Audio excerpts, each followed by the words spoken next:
The first one is a story that he heard from the writer Pearl S. Buck. Some of you might be familiar with her. She was a Christian writer in the last century now, and I know my mother and grandmother really loved her books. And she was the child of Christian missionaries in China, and so many of her writings were based on that setting. And she shares a story of her mother, and she actually was there at the time, but she was very small and didn't remember it. And her mother told her that when they were living in China, and this must have been back in the early 1900s, that it wasn't that the husband was the one who was the missionary, and he would often go out and be away from the home for weeks at a time as he went out and visited the surrounding villages and things, leaving his wife and two small children at home in this village that they lived in.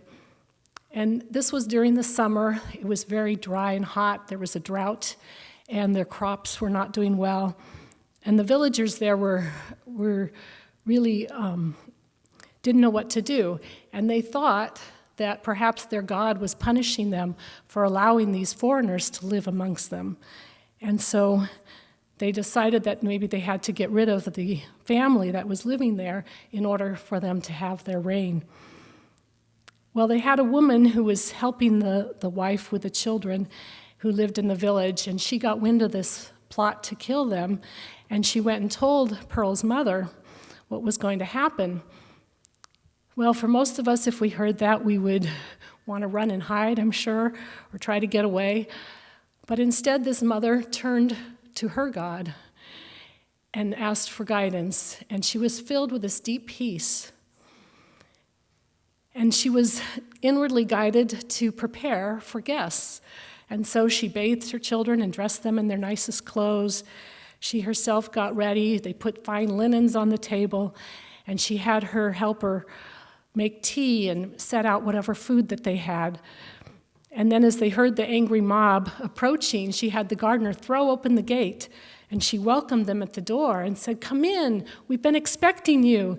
We have tea and food for you." And she greeted them as though they were friends coming. And this really, really struck me that this was an illustration of the 23rd Psalm when they say, "Thou preparest a table before me in the presence of mine enemies," because that's truly what she did. And the villagers were so taken aback by her actions that they came in and they had some tea and goodies, and then one by one they left. And apparently no harm came to them after that. And all those years later, when Pearl heard the story, she said to her mother, "Well, weren't you afraid?" And she said, "Oh, I was terrified." And she said, "Well, what made you do that?" And she said, very simply, "Out of despair."